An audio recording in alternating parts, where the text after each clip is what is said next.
बिहार में चुनाव हो रहा है, लेकिन आज देश में सोशल मीडिया पर वेल डन फ्रांस ट्रेंड करता रहा। इस्लामिक देशों फ्रांस का झंडा जलाया जा रहा है, फ्रेंच प्रेसिडेंट को धमकियां दी जा रही हैं। आखिर क्यों हो रहा है फ्रांस का विरोध? जब हमने इसकी इन्वेस्टिगेशन की तो विरोध के पीछे छिपे रेडिकल इस्लाम का रक्त चरित्र सामने आ गया, जो पेरिस में एक टीचर का सिर कलम करने पर तो खामोश रहता है, पर उसका विरोध करने वाले फ्रांस के राष्ट्रपति को अपमानित करता है। भारत को भी रेडिकल इस्लाम से सावधान रहने की जरूरत है। सैमुअल पैटी की हत्या इसलिए हुई क्योंकि इस्लाम समर्थक हमारे भविष्य को छीनना चाहते हैं और उन्हें मालूम है कि पैटी जैसे अमन पसंद नायकों के चलते उनका यह ख्वाब कभी पूरा नहीं हो सकता। फ्रांस के राष्ट्रपति के 6 सेकंड के इस बयान पर पूरी दुनिया के मुसलमान मुल्क भड़क उठे हैं।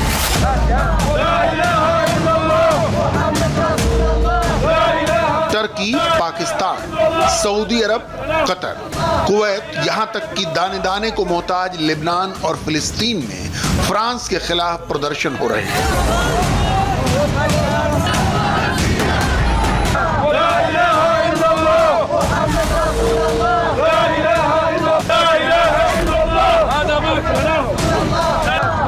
इस्लाम खतरे में है, पैगंबर का अपमान हुआ, इस्लाम को बदनाम किया जा रहा है, फ्रांस का नाश हो, मैक्रों मुर्दाबाद के नारे लग रहे हैं।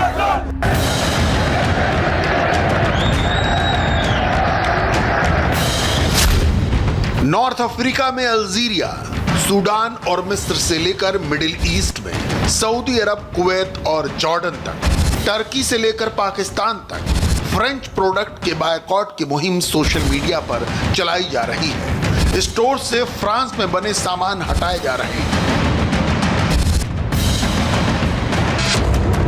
इस्लामिक देशों की पब्लिक को भड़काने में उनके देश के नेता भी जुटे हुए हैं।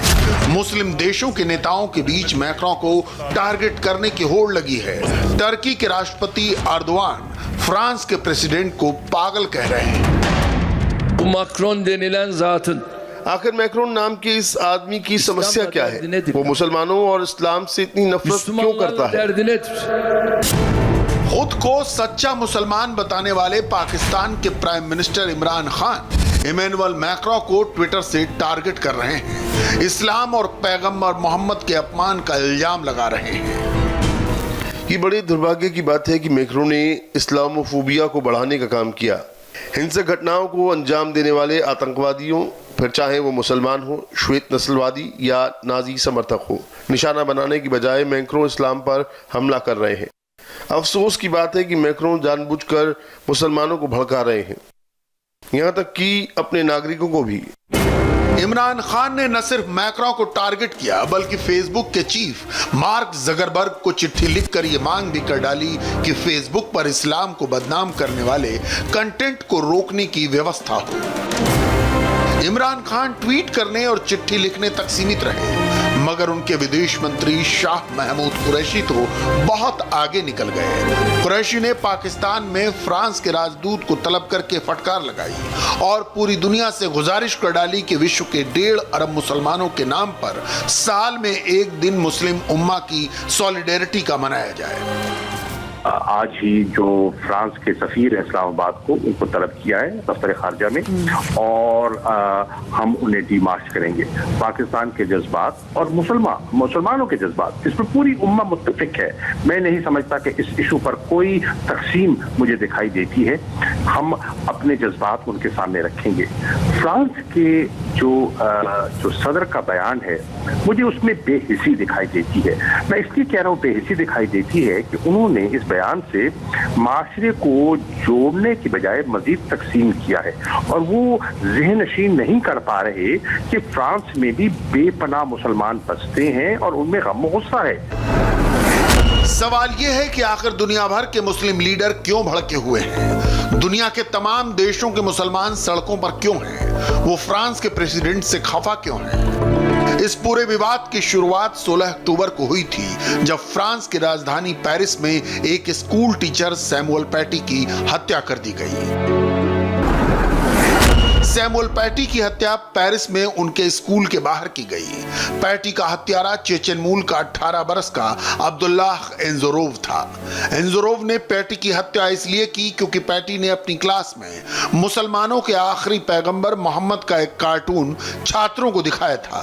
एक छात्र ने इसकी शिकायत भी की थी, जिसके बाद फ्रांस के कई मुस्लिम संगठन सैमुअल पैटी के खिलाफ कार्रवाई की मांग कर रहे थे। 16 अक्टूबर को अब्दुल्लाह एंजोरोव ने स्कूल के बाहर छात्रों को पैसे देकर उनसे सैमुअल पैटी को पहचानने को कहा और जब वो स्कूल से बाहर निकले तो एंजोरोव ने कुछ दूर जाकर उन पर चाकू से हमला कर दिया। कुछ ही मिनटों के अंदर पुलिस ने एंजोरोव को गोली मार दी। जांच से साफ हो गया है कि हत्यारा और इसकी साजिश रचने वालों को टीचर का नाम और स्कूल के बारे में पता था, लेकिन वो टीचर को पहचानते नहीं थे। इसीलिए उन्होंने स्कूल के कुछ छात्रों की मदद ली। इसलिए जांच अधिकारियों ने इस मामले में उन नाबालिग छात्रों को भी आरोपी बनाने का फैसला किया है, जिनकी शिनाख्त के आधार पर हत्यारे ने टीचर को पहचाना और उनकी हत्या की। फ्रांस के राष्ट्रपति मैक्रोन ने इस घटना की कड़ी निंदा करते हुए सैमुअल पैटी की हत्या को इस्लामिक आतंकवाद करार दिया। Notre compatriote हमारे एक देशवासी पर सरेआम हमला किया गया, वो इस्लामिक आतंकवादी हमले के शिकार बन गए। a été la victime. Samuel Paty एक मिडिल स्कूल टीचर थे। उन्होंने स्कूल में अभिव्यक्ति की आजादी के बारे में समझाते हुए अपनी क्लास में मुसलमानों के पैगंबर मोहम्मद का एक कार्टून दिखाया था। ये कार्टून फ्रांस की पत्रिका शार्ली एब्दो ने साल 2015 में छापा था, जिसके बाद शार्ली एब्दो के दफ्तर पर आतंकवादी हमला हुआ था, जिसमें कई लोग मारे गए थे। सैमुअल पैटी की हत्या के बाद पूरे फ्रांस में विरोध प्रदर्शन शुरू हो गए। लोगों ने पीस मार्च निकाला और धर्म के नाम पर हिंसा करने का विरोध किया। फ्रांस की सरकार ने लोगों के गुस्से को समझते हुए फ्रांस की कई मस्जिदों को बंद कर दिया। आरोप था कि इन मस्जिदों में कट्टरपंथ को बढ़ावा देने वाली बातें की जाती हैं। फ्रांस में विदेशी इमामों के नमाज पढ़ाने पर भी रोक लगा दी गई। फ्रांस की सरकार ने एक इस्लामिक आतंकवादी संगठन कलेक्टिव चख यासीन पर प्रतिबंध लगा दिया। अब इस्लामिक कट्टरपंथ को रोकने के लिए फ्रांस की सरकार दिसंबर में एक नया कानून संसद में पेश करेगी। 123 visites हमने कट्टरपंथ फैलाने वाले 123 घरों की शिनाख्त कर ली है। इनमें से 56 पर छापे भी मारे जा चुके हैं। सोशल मीडिया पर अवैध कंटेंट डालने के आरोप में हमने 27 लोगों को गिरफ्तार किया है। इसी हफ्ते कैबिनेट मीटिंग में हमने कलेक्टिव शेख यासीन नाम के संगठन पर प्रतिबंध लगा दिया है। इसके अलावा सरकार ने पेंटीन में मस्जिद को भी बंद कर दिया। आने वाले दिनों में हम और कार्रवाई करेंगे। सैमुअल पैटी की याद में हुई प्रार्थना सभा में पहुंचे फ्रांस के प्रेसिडेंट मैक्रोन ने इस्लामिक कट्टरपंथ को फिर से निशाना बनाया और कहा कि फ्रांस कभी भी इस्लामिक आतंकवाद के आगे नहीं झुकेगा। उन्होंने कहा कि अपनी कट्टरपंथी सोच के चलते ही आज इस्लाम खतरे में है। Samuel Paty est devenu vendredi शुक्रवार को शहीद होकर सैमुअल पैटी फ्रेंच गणराज्य का प्रतीक बन गए। वो आतंकवादियों को बर्बाद करने का हमारा वचन बन गए। इस्लामिक विचारधारा को कमजोर करने की हमारी प्रतिबद्धता बन गए। वो इस देश में स्वतंत्र नागरिकों के समुदाय का चेहरा बन गए। हमारे सीखने के, समझने के और ज्ञान बांटने के मजबूत इरादों का प्रतीक बन गए, क्योंकि हम सैमुअल की परंपरा को जारी रखेंगे। आपने जिस स्वतंत्रता के लिए जान दी, हम उसकी जी जान से हिफाजत करेंगे। हम धर्मनिरपेक्षता की रक्षा करेंगे।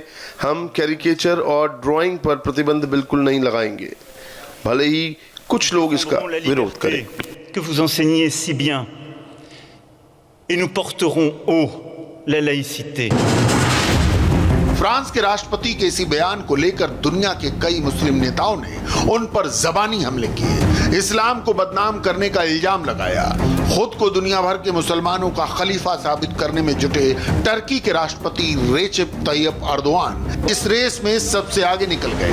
उन्होंने एक टीचर का सिर कलम करने की तो निंदा नहीं की, मगर फ्रीडम ऑफ स्पीच की रक्षा की बात करने वाले मैक्रों को पागल जरूर बता दिया। Macron'un zihinsel noktada bir tedaviye ihtiyacı var. Macron को अपना दिमागी इलाज कराने की जरूरत है। किसी देश के मुखिया के बारे में और क्या कहा जा सकता है? जो आस्था की आज़ादी को समझता ही नहीं और वो अपने देश में रहने वाले दूसरे धर्म के लोगों के बारे में ऐसे विचार रखता है। इसीलिए सबसे पहले तो मैक्रों के दिमाग का इलाज करना जरूरी है। bir devlet başkanına başka ne denilir?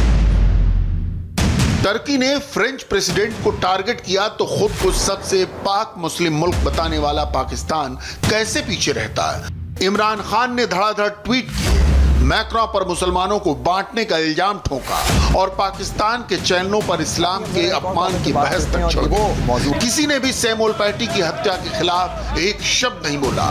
हाँ, इस्लाम के अपमान का गान ऊंचे सुर में होने लगा। एंकर से लेकर मिनिस्टर तक पूरी दुनिया के मुसलमानों को एकजुट करने की बातें करने लगे।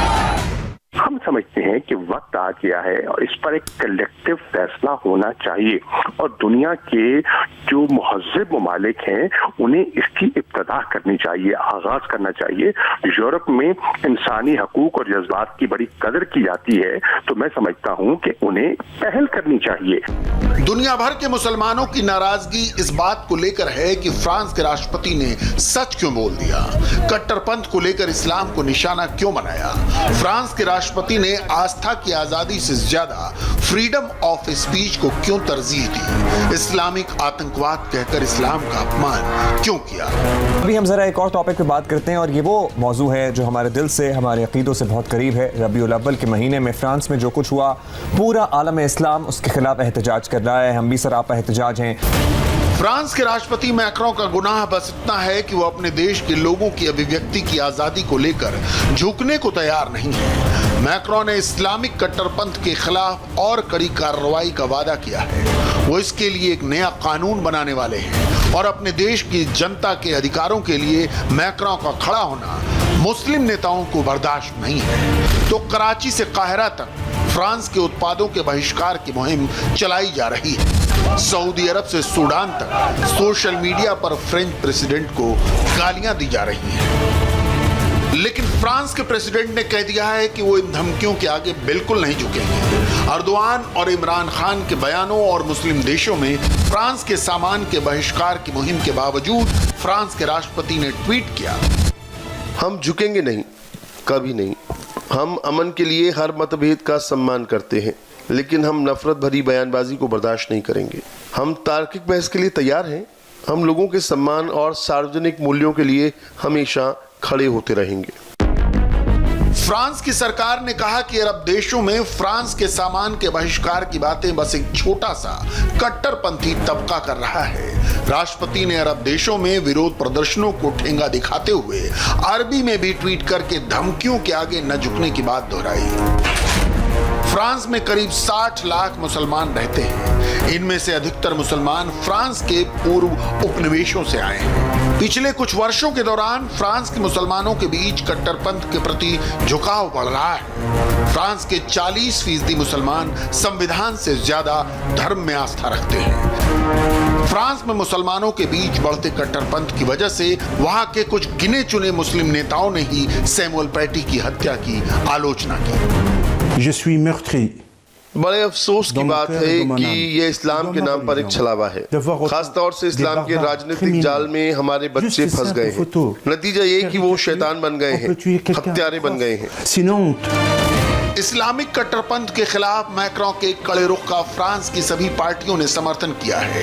टर्की के प्रति नाराजगी जताते हुए फ्रांस ने वहां से अपने राजदूत को वापस बुला लिया।